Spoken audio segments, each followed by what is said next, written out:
Okay, welcome everyone to our SSDN webinar on Digital Initiatives 101. My name is Kayla Zayas Ruiz and I am the Sunshine State Digital Network Coordinator. I'll be moderating today's session. So just a few housekeeping items. Today's presentation is being recorded. We have also enabled live automatic transcriptions. So if you'd like to see captions, if you do not see them right now, you can click on the live transcript button at the bottom of your Zoom window. It also has a CC on it for closed captioning. Feel free to turn that on or off as you see fit. Please be aware that it is automated, so there may be some transcription errors. Our presenters today are going to be taking questions after each section. So you do not need to save your questions till the end. You can either choose to raise your hand and we can unmute you for your question, or you can type your question in the chat box. Either one will work. And I believe that is all of the housekeeping. You will not be able to unmute yourself, so if you would like to be unmuted, just raise your hand and we can do that for you. And without further ado, I will pass it along to our presenters today, and you can take it away, Jamie. Good afternoon, everyone. My name is Jamie Rogers. I am the Assistant Director for Digital Collections at Florida International University's Digital Collections Center. I've been working in this area for about 15 years. I manage 3 different repository systems: our Digital Collections Center, our Institutional Repository, and our Data Repository. And we host the special collections and archives of our university libraries. We also work with various university departments, and we work with many partners in the community, cultural heritage organizations, museums, libraries, small foundations and things like that. And so I hope that what I can bring to the table today is useful as all of you get started in your digitization projects. And I'll turn it over to my colleague Karen now. Thanks, Jamie. Hello, everyone. My name is Karen Urbeck, and I am the Archivist and Digital Collections Specialist at Vizcaya Museum and Gardens. We're a historic house museum in Miami. The archive here includes architectural drawings and historic photos, historic correspondence, books, just a variety of items. And so what I'll bring to the table is more of the museum and archival point of view. So the goal of this workshop today is to engage the group in a discussion that'll help you identify your digitization priorities. It'll help you develop a plan for access to your digitized materials. We hope that it'll also give you a chance to strategize for the future of your digital collections, as well as create short and long-term budgets to help you accomplish your goals. And we want to provide, as Karen mentioned, suggestions that come from both a library and a museum perspective. But we also welcome feedback from the audience. So when we have the breaks at the end of each section, we'd love to hear more about your organization and your experiences. And we also want to say what we shared today is what has worked for us in our institutions, and it's not a one-size-fits-all. And we also want to acknowledge that what works today as technology changes and our practices change may not be the best practice in 10 to 15 years. This is an ever-changing field, and so we really want to make this an open discussion, and we hope that what we bring to the table today will help get you started, but make sure that you know that this is always like an evolving practice for each one of us. So to get started, we would like to begin with a survey question to the audience to get to know you better. So please take a minute to fill this out and let us know where you are on your digitization journey at this point.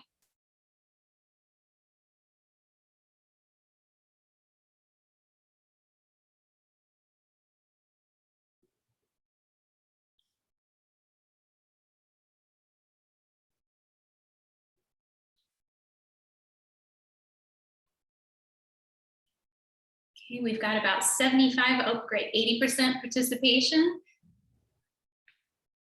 I'll go ahead and close the poll in a second. All right. Oh, and we're sharing the results. So can everyone see the results of the survey? You can type in chat if you can see it. All right. I'm not seeing any messages, but just to let everybody know, there's about 44% of the audience today that are considering starting a digitization project. Wonderful, thank you. But they haven't begun the process. There's about 13% that they have a digitization plan. A little bit more of you all have digitized some materials. And then we have a small percentage of digitization experts, which is wonderful. I'm so happy to see all of you here. And I'd love to hear kind of your experiences as well as we go through this presentation. Oh.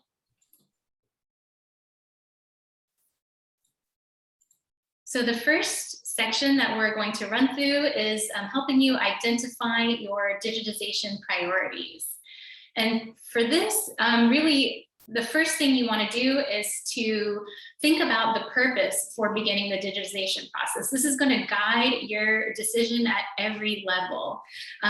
So, for example, you might want to digitize for preservation. You might have some materials that are heavily used in your collections, but they're very fragile.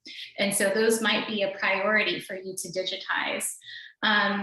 You may not also need to worry about the same level access. So if you're digitizing for preservation, this might be something that you make available in your organization locally, but you might not make broadly available. And there might be reasons for that. There might be certain things that came along with the donation of the materials that make you have to restrict access. It could be copyright concerns. So there's all these considerations that we're going to run through today. And we hope that this will help you. And when you identify your purpose, will help you walk through these questions. So some examples, in addition to preservation, you might be interested in digitizing for additional access to content. You might feel that the materials will get more use if they're digitized and made broadly available. There might be a special event. There could be a celebration, for instance, like a centennial celebration, and there's specific materials that you want to digitize and make available to commemorate that event. It also might be digitization for publication, or you might have limited physical storage space, and you might want to store some of these things off-site, but still maintain access to them. So these are just some examples. There's many more, I'm sure, and I'd love to hear from the folks at the end of this section too, if you can think of any other reasons why you might want to digitize your collections. So once you've developed your purpose and you have your overarching goals, you'll begin asking some of these questions as well. First is really, is this content unique? Is this something that's available elsewhere that you can purchase, or that someone else maybe could have digitized previously? And if it is available elsewhere, you may not want to digitize that. That might not be a priority project. The other thing to consider is there a high demand for this content? And that's a complex question. So sometimes there's not a high demand because folks don't know that the materials are available. And once they do know the materials are available, that demand will go up. And this is something that you'll have to handle case by case. No one knows the collections better than you do, right? But it's something to definitely consider on this scale of what you prioritize. And what is the benefit? So beyond maybe preservation or the demand for content, is there another benefit to having the material digitized? I spoke about this a little bit earlier, the condition the material is in. So all of these things really play into your initial kind of like pre-planning. This is like not even the planning stage. This is your pre-planning stage for digitization. And so really the other thing you want to always keep in mind as you're going through this process is that once you do begin the digitization, you're going to be maintaining both that physical item and the digital item. So the surrogate also becomes something that you're going to have to preserve and think about the long-term care for. And this here is a sample matrix. Actually, I used a matrix that was developed by lyricists as a foundation, but changed it up a little bit based on the things that I covered here. And you may be able to just answer some of the questions that I provided, and that will give you enough guidance to know where to start. But if you have many collections that you're interested in digitizing, this may help you to really choose which ones take priority. So here you can see an example, the difference between collection 1 and collection 3, although they both have the same score, is collection 1 already has high usage, right? And we think it's going to continue to be high, but collection 3 has low usage. If you look further down in the list of things, you might see that the reason it has low usage is it's in poor condition. You may have completely restricted access to this collection because you don't want the actual use of it to damage it. One example of something like this could be audio video content, where if you play it, it will be the last time it's ever played. It may disintegrate as you're playing this. And so this is something to keep in mind when you're kind of making these decisions, that there's lots of variables. And I encourage folks that are working with multiple collections and trying to make these decisions to also take something like this and tailor it to your needs. This is going to be a slide that we make available, and all the resources we make available for this presentation are going to be sent out via email. But I want to encourage others to take this and to tweak it for your specific institution's needs.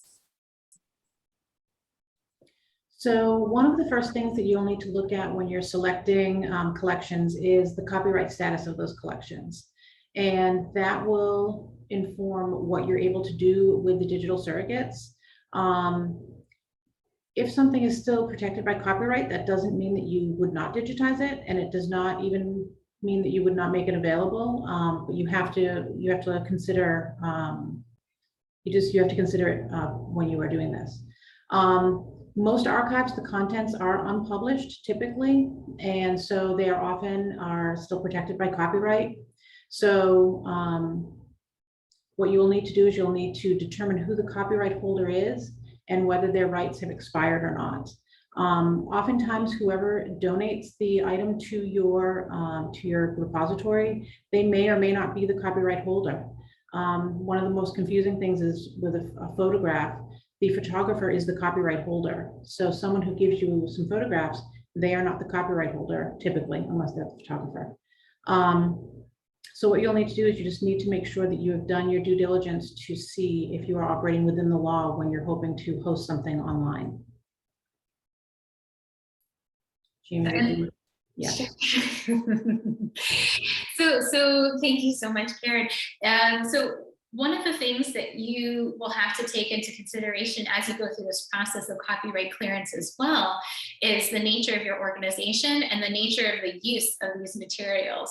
And so as Karen alluded to, archives, there might be many content, many aspects of the content that you have that are clear copyright, whether it's in public domain or not. In some ways, it may be unclear what the copyright status is.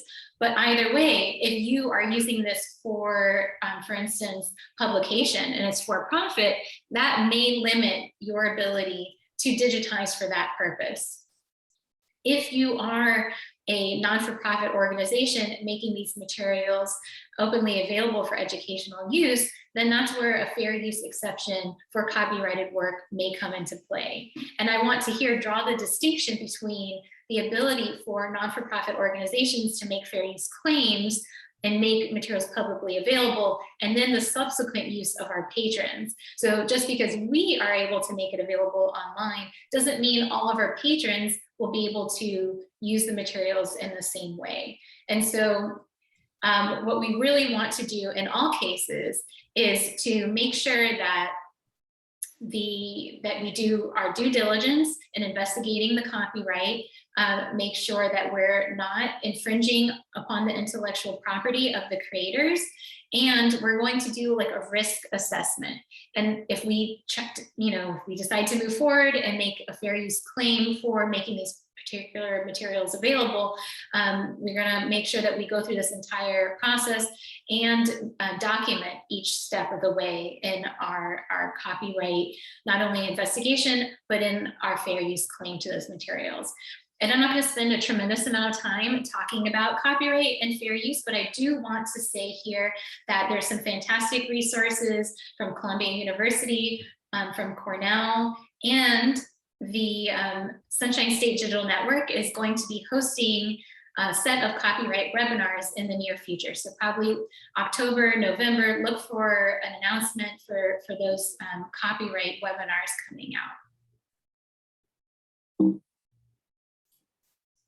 So now we'll move on to our survey question number 2. However, I didn't follow my own directions to open this up to questions for people. So if you do want to ask a question about anything that we've presented thus far, please do raise your hand or type the question out in the chat. And actually we can answer questions at the same time we begin our poll. So please feel free to do either or both.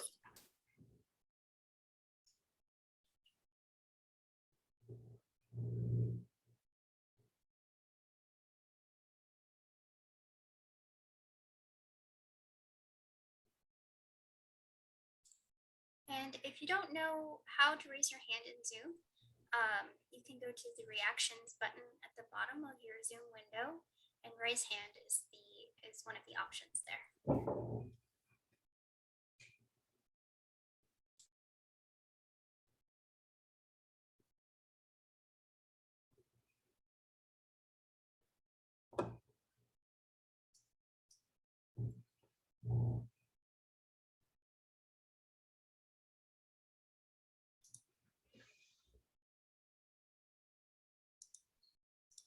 Okay, we've got about half the attendees who have responded to the poll.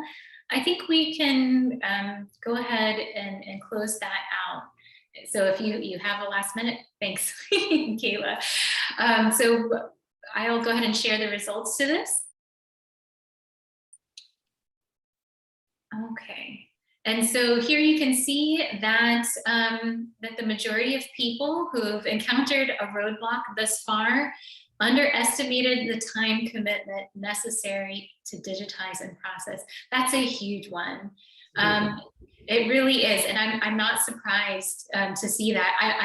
It's unfortunate, but the good news is that in the majority of these cases, there may not be a deadline, and so folks that encounter this problem hopefully can pick up where they left off and continue, and this doesn't dissuade you too much from either continuing or beginning a digitization process. But I cannot emphasize it enough that this does take time. This takes a lot of time and personnel effort, and it's a commitment. And then so the second highest reason for a roadblock is folks struggling with file naming conventions or other consistency in the metadata. And that's a big one too, especially if you're new to creating metadata. You might have multiple people creating metadata, and that creates consistency issues, or if you're creating metadata over a long period of time and practices change over that period of time. And so this is another reason that doesn't really surprise me at all. One of the ways that may help alleviate some of the strain that comes from this particular issue is creating documentation for all the decisions that you've made about how you create your metadata, what schemas you use, your specific naming conventions, etc. And that might help with that particular issue.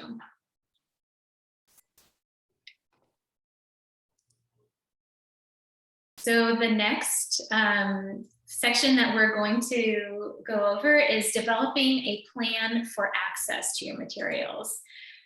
And so here we're going to go back to what we started with. What types of materials will you be digitizing?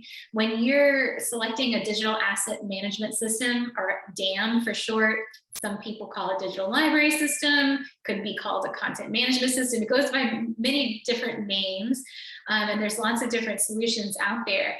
But you really want to do a needs assessment before you choose a system. You're really going to make sure that you take into consideration how you're going to create and maintain the metadata, whether batch record creation and batch editing is a necessity, because not all systems provide that as a feature. You also might think about how you're going to share and export your records. Do you want to participate in DPLA through the Sunshine State Digital Network, or if you're not in Florida, through your DPLA hub? Do you have other discovery systems that you want to share your metadata with? Or if you are like everyone else that's ever created a digital collection, you're probably going to have to migrate this at some point.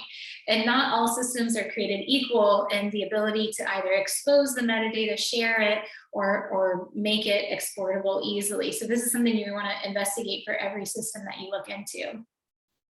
And then the last thing here you really want to think about is how you would like your audience to interact with the materials. Is it more important that your collection is visually appealing? Is most of your content images or some type of other visual material rather than textual material? Or do you need to have really robust metadata descriptions, or simple descriptions sufficient? Audio video files require different things than text or images, photographs, things like that, including transcripts. And there's lots of really neat features that are out there in different digital library systems, including being able to link your audio with your transcripts and have it be real-time linked together. But not every system does that either. And full text searching, that's another huge one, because a lot of our archival collections are very dense and text heavy. Think about legislative minute books. No one's going to be able to really get into the meat of what is in that particular item unless it's full text searchable. And so that's something to take into consideration as well. And here, there is a digital library platforms panel discussion that the Sunshine State Digital Network conducted. And I invite you, if you're interested in learning more about different library platforms that are in use, to take a look at that presentation as well. So when we think about access to the digital surrogates that we're creating in our digitization project, we have to think about the access within our institution, but then also the access more broadly. So you will, in all likelihood, be creating master files and then also access copies. So your master files, you want them to have extremely limited access. You don't want just anyone to be able to access your master file copies, because those are they're your most valuable ones in a lot of ways. So typically only the archivist or the librarian and your IT manager will have access to those. And by limiting the access to the masters, you limit the risk of accidental loss or deletion or something happening to those. You will create access copies, and the access copies would be more available to people on staff, to researchers who come to your reading room, to an online database, or to a more broad audience that way. And those are access copies that we hope nothing happens to them, but if something does happen to them, you still have your master file to turn to recreate an access copy. Can your materials be accessed openly, or do you have restrictions? So we mentioned earlier copyright restrictions. You may not be able to host them online if they are still under copyright protection. So that's something that you'll have to research. But then you'll also have deed of gift restrictions. So sometimes what will happen is someone will donate a collection to your repository, and maybe it has a diary in it that has personal information that they don't want that published broadly. So they might put a limit on whether that can be released to the public. They might put a date on that and say, wait until the person who wrote it and their children have passed away, and then it can be more openly available. So what you want to do is you just want to be sure that your deed of gift is very specific and written specifically to the collections, and make sure that there's an understanding among all parties, because you don't want someone to donate something to you and then find it online and then be surprised that it was online as well. Museum use. Again, you can use things within the museum. It's under fair use. And again, as long as you're not publishing it or using something for profit that is under copyright restriction, then you're usually fine. So oftentimes you'll see photos or reproductions of letters in signage or interpretation, or things that are shown by guides, say, but are not distributed freely. Also, as far as the use of the digital surrogates, you want to make sure that you're educating your colleagues and educating anyone who comes into your reading room how these can be used. So as the person who's doing your due diligence, you're the one who knows how this can be reused. And so make sure your colleagues are clear that these photos can be put on social media, but those photos may not, things like that. And then also in your deeds of gift, if you have an older standardized deed of gift form, maybe 5 or 10 years old, what you probably want to do is update it so that it specifically states in it that items that are donated can be digitized and can be hosted online in the future. If someone donates to you and transfers copyright to your repository, it's implied that you can use the items however you choose, but it's always best to have things as clear and as stated as plainly as possible. So you'll want to consult with your attorney, but you would want to update your deeds of gift to include future digital use, even if you don't plan to digitize it now.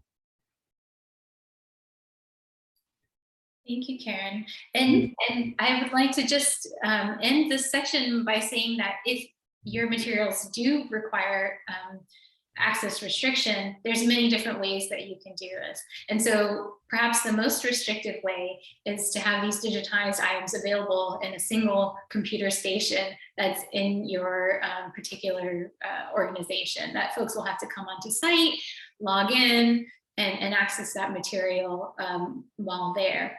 Other ways that you may be able to restrict access is through your IP address. And so one of the things we do at the university is we use IP access restriction in the same way that we would use a local use of the items. So for instance, if there's a set of materials that would be available if someone was on campus, rather than making them come to the particular room, maybe like special collections or digital collections, they're able to access the material as long as they're within our IP range. And so we make that as a function of our digital library, which is something to put into consideration as you're choosing a system. If this is important, we made sure that we had the ability to restrict by IP address. And so we have a whole range of users that can access specific materials that can be made available on campus, but are not available off campus. You can also restrict access through authentication. So if your system allows your patrons to create usernames, then you can use authentication to decide which particular patrons will be able to access certain materials. And before we move on to our next survey question, I just want to stop and see if anyone has any questions about anything we've covered in this section.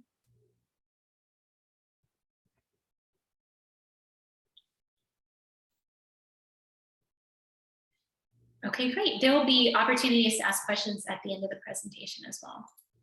So for our next survey question, go ahead and bring that up.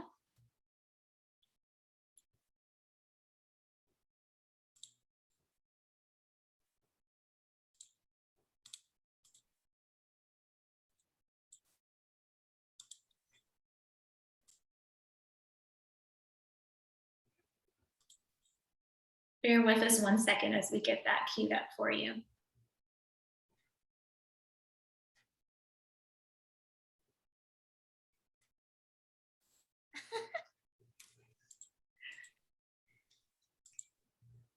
not letting me select this window.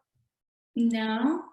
Okay, I'll go ahead and I'll try to click on this. Hopefully I don't mess it up. Okay. Also, am I unmuted? Because my screen says I'm muted. You are unmuted. Okay, cool. Okay. So we got the survey question. Thank you for bearing with us in our technical issues. So we'll give you a minute to look through this and answer the question: who is the most important person on a digital initiative project team?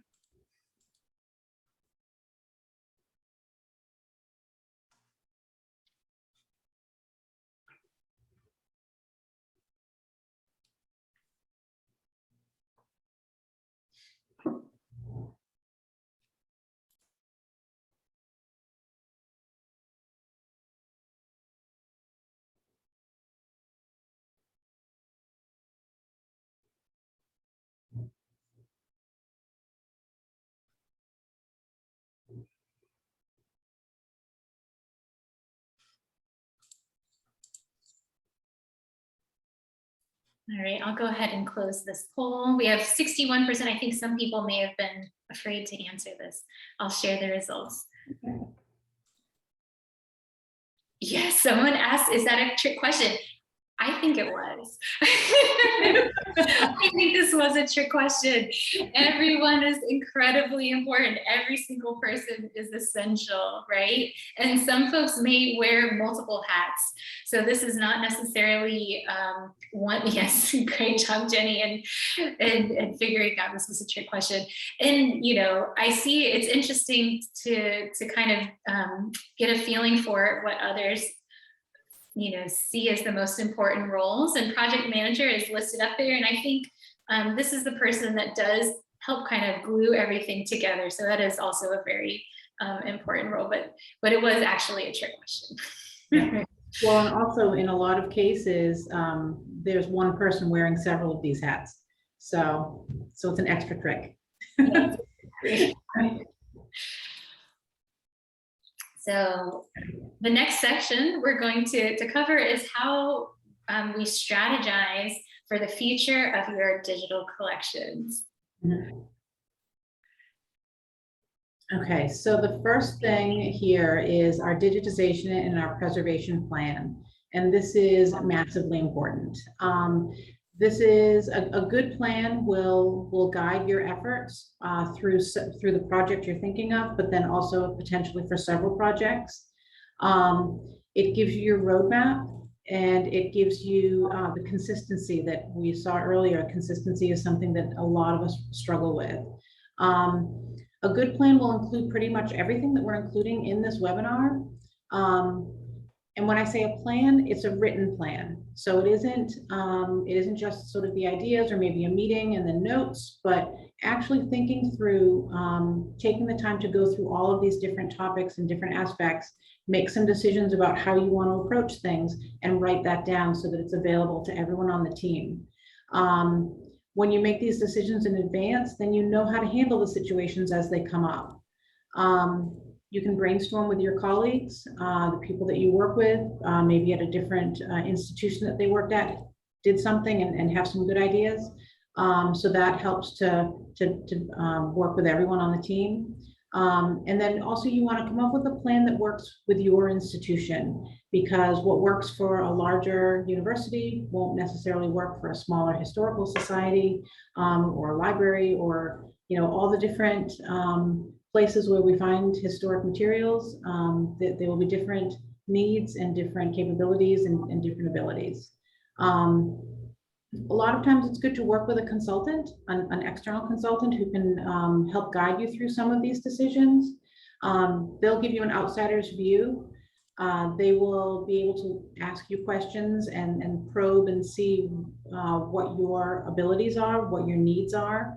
And they can see things in the context of other institutions they've worked with. So it can say to you, this is where you need to focus, or this is where you have things pretty well handled. They also will make sure you don't miss any big issues or big topics or just big subject areas that you need to include.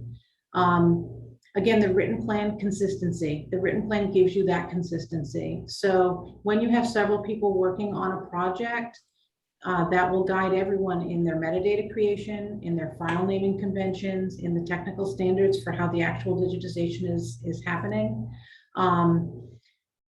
This lowers the chance that you'll have to go back and redo things or scrub your metadata or make corrections or rescan or any of that, because if everyone is working on the team and on the same plan, then hopefully everything will follow the way it's intended. It's also for consistency for several years. So you might work on one part of your collection now and then work on something later. And you want to make sure that there's that consistency across all of your collections. You also, people move on to different institutions. And so with staffing changes, you want to make sure that someone new can come in and can understand what has happened, can know why the decisions were made the way they were, and then can either continue on with the plan or adjust the plan as your needs and your capabilities have changed. Also, a detailed preservation plan, it limits the risk that your digital surrogates will lose their context within the collection. So this is very much a metadata consideration, but one of the things, and again, this is a very archival focus, but we know that individual items gain a lot of their meaning from the context of the collection within which they reside. And so when we're flipping through something online, it's easy to see them as individual items, but they're not individual items. They're parts of a collection. And so your plan will help you make sure that you arrange things in such a way that that loss of context doesn't happen. We have here some resources that are some webinars through SSDN, and also just to note that the scanning webinar, the intro to scanning webinar, we have a part 2 coming in November. So you can take advantage of this one and then watch for the one that will be upcoming this fall. Did you have anything you wanted to add, Jamie? No, I think this is perfect. I wanted to say, although the resources that we're sharing here do not specifically have to do with creating a plan, having an understanding of each of these aspects may help you in developing a plan. It's a starting point to think through the scanning process, creating shareable metadata, things like that, conscious metadata editing, before you draw up your plan, so at least you know somewhat what to expect.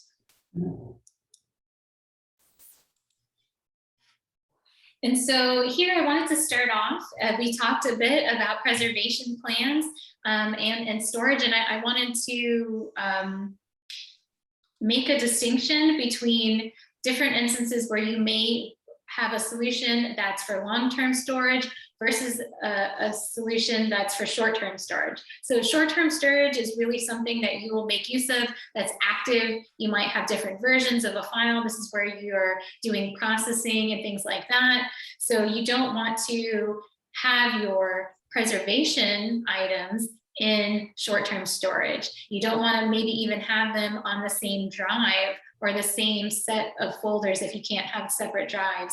But it's a good practice to keep them separate, because when you have your high resolution preservation copy, that's something you don't want to touch, and keeping it away from the files that you're actually editing and making changes to for your access. If they're separate, there's less likely that accidentally changes are made to your high res preservation files. And I also quickly wanted to talk about the difference between storage versus digital preservation. So I think a lot of times the two are conflated and they're not really the same thing. So for storage, this is where you're keeping your digital materials. You might have backups for those materials, but it's not necessarily a true preservation setup where you would have perhaps multiple backups at different geographic locations. Preservation systems also provide for a periodic checking of your checksums of your files. They do something called fixity checks to make sure there's no bit rot. They allow you to run reports. They have maybe metadata associated with your digital materials that make retrieval easier. And you can do things like batch import and batch export. There's a lot of different functionality that comes with the preservation system that you won't necessarily get in pure, just like backing up on a local network drive or to the cloud. Mm-hmm. And when we're thinking of backups and working with IT and things like that, the 3-2-1 rule is a good baseline rule. So what that refers to is you have at least 3 copies of each item using 2 different media formats, and at least 1 copy is somewhere offsite. This is a baseline, so you can feel free to exceed this, which will lower your overall risk. And following this rule, the goal of it is that if you have a catastrophic failure of your local systems, you can repopulate your digital collections with another one of the copies that you have backed up. Your risk of data loss varies according to your storage type. So if you save everything to your workstation hard drive, that's a very risky option. When you add network storage, then you've lowered your risk. And then having regular backups and multiple storage locations, that's your safest option. This is where you really want to work with your IT manager and work on developing workflows and plans for backups. Most IT departments will have a full weekly backup and then a daily incremental backup, and that's really good. Also, when you're actively digitizing, producing surrogates, a lot. You can work with your IT department to increase the number of incremental daily saves. So that way you don't lose a day's worth of data. If something were to happen, you maybe only lose half a day if they do a snapshot twice a day. So that's another way to work with your IT department to make sure you don't lose all the work you've done digitizing.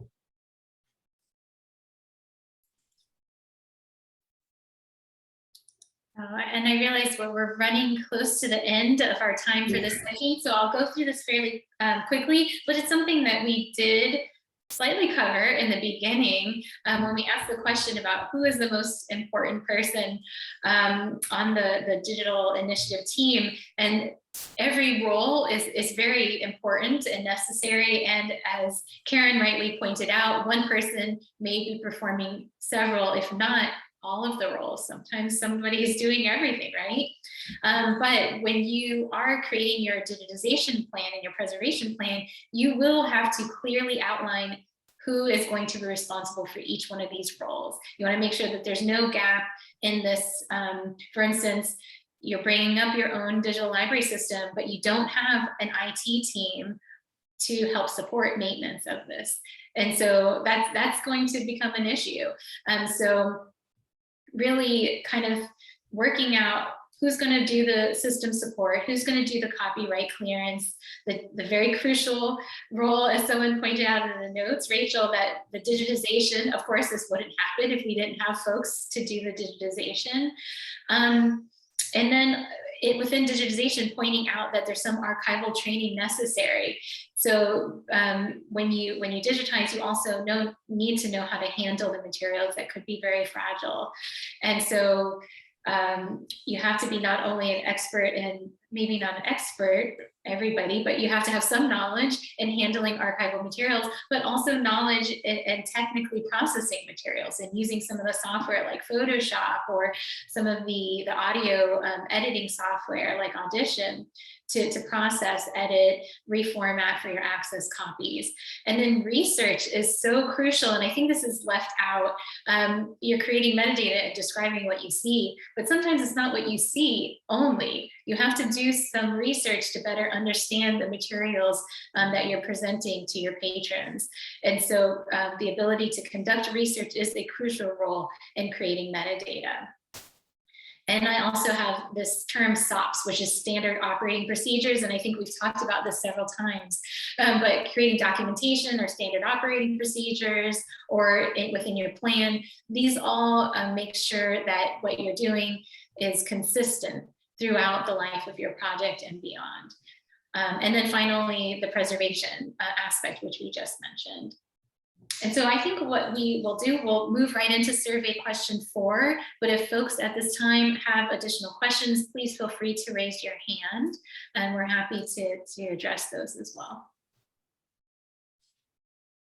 Jamie, can you hear me? Yes, would you like me to pull up the poll?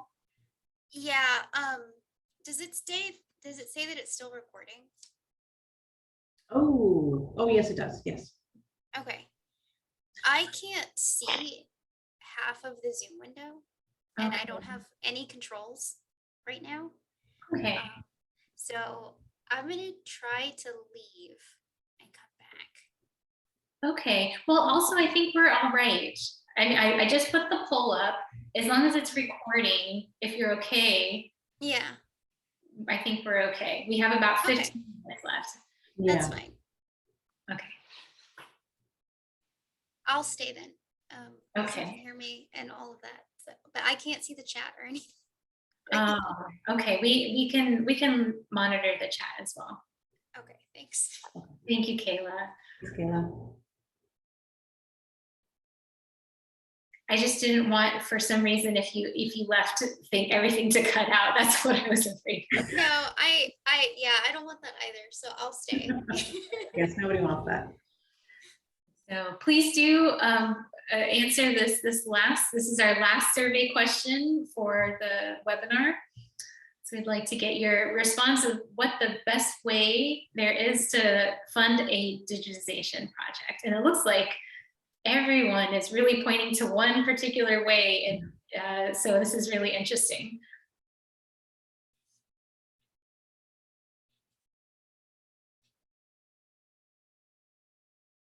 Okay, we're getting a little bit of variation now. I'll give folks about 30 more seconds. Yep.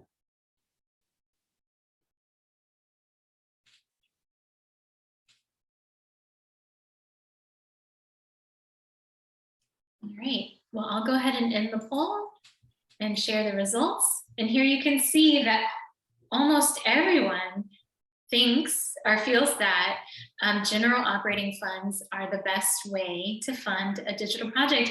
And I don't think that that's wrong. I think that's definitely a very good thing to keep in mind for the long-term sustainability of your digital projects. So having that support, that operational support from your institution is essential.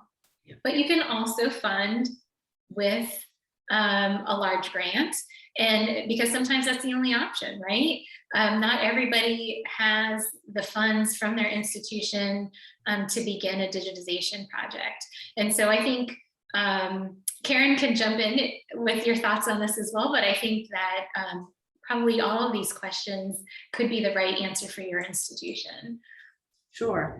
And I think that sometimes the reality is that we start with grants, but ideally we move towards it being funded by your regular funds. Yeah. And being a budgeted item. Shall I close this? Yeah. So now we'll talk about creating our long and short-term budgets.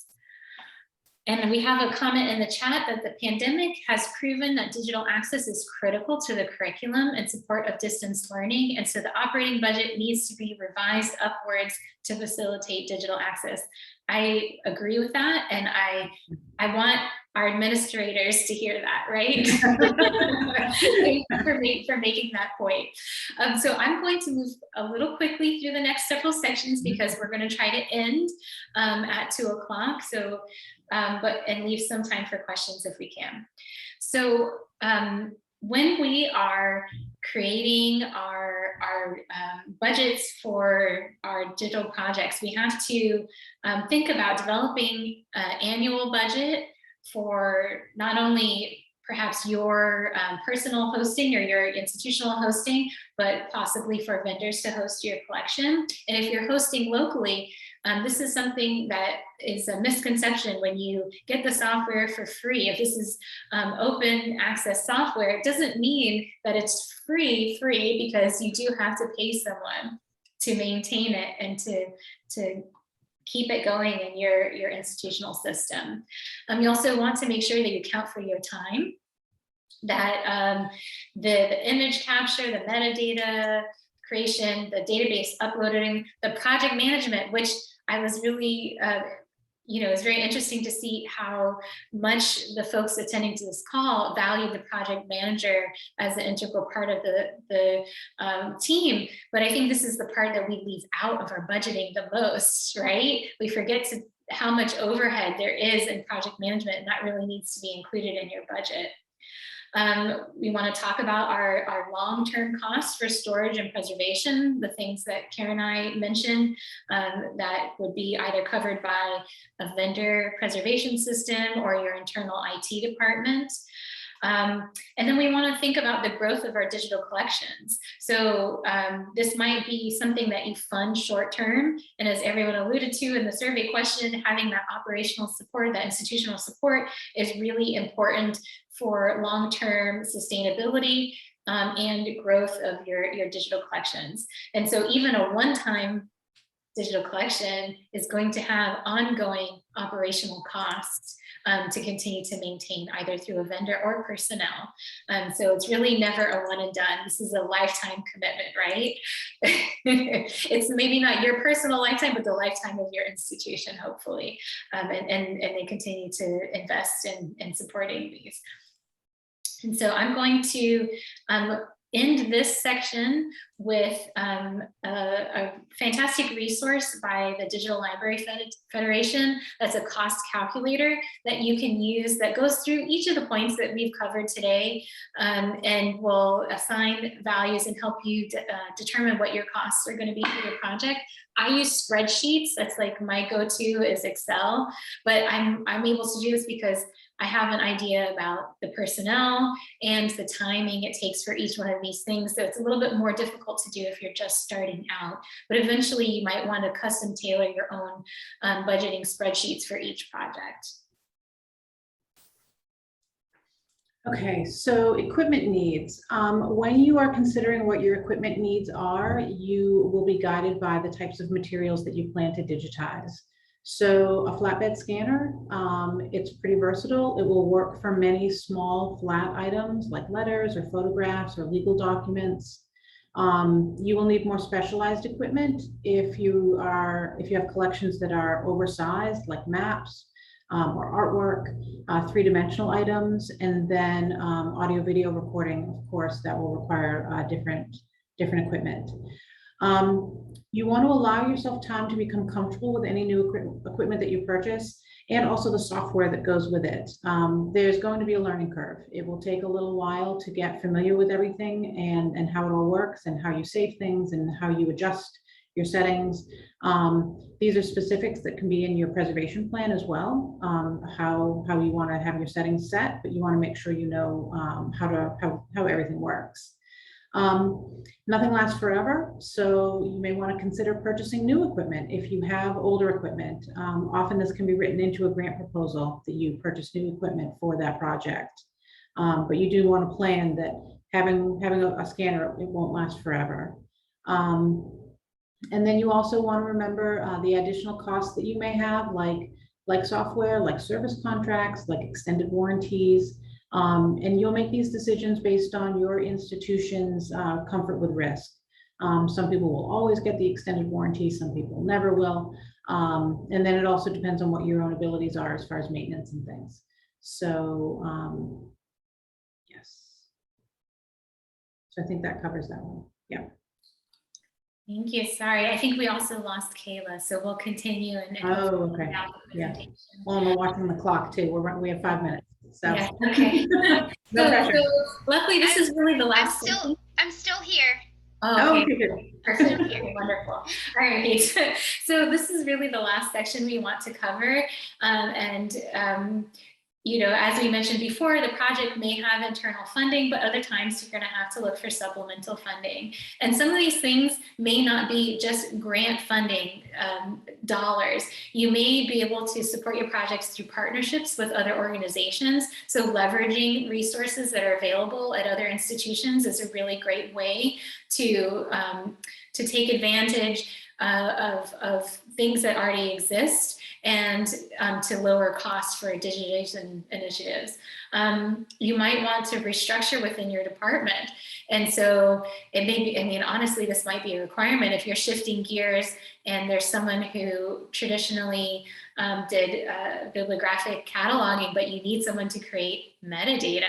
That role may have to shift from a traditional cataloger to a metadata creator. We mentioned grants, but there's also foundations. Foundations are a fantastic resource. And there, a lot of times you can look to local foundations that might be tailored to the specific needs of your organization, but also the very local aspects of your organization that support your community. And that's a great resource to look to that's often forgotten is the foundations that exist. And another thing that we wanted to make sure we shared with you today is that a pilot project is a great way to get started. So you don't have to start big.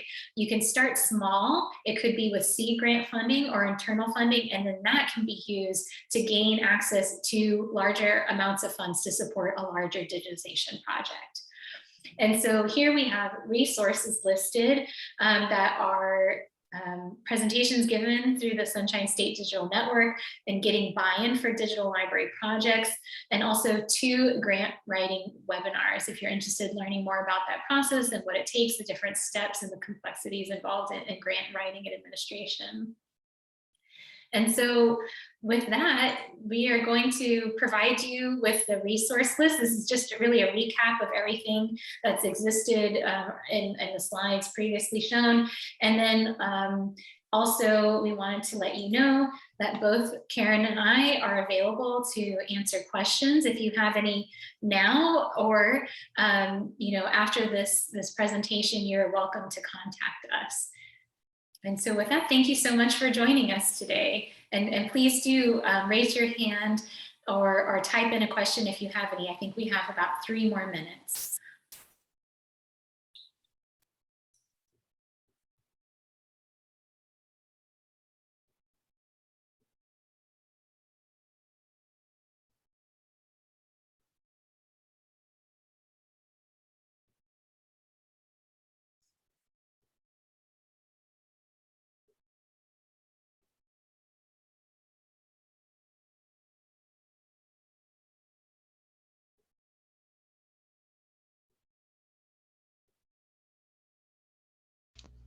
Okay, looks like we do have a question in the chat about Omeka, if anyone has experience with Omeka. I have very limited experience with it, but have not used it here. No. And Marie, we have some experience, and I think we've been in conversation about it, but I would like to open it up to others in the audience if there's anyone else who has experience with Omeka that would like to speak with Marie about your collections in Omeka and kind of the processes or your experience with that as well. I will say we use Omeka at FSU for digital exhibits, but not as our primary digital asset management system. I also know that the state library uses Omeka very heavily for their Florida Memory Project. And the Omeka site has a list of users as well if you're looking for other Florida institutions to talk to about using Omeka. But it is great for exhibits.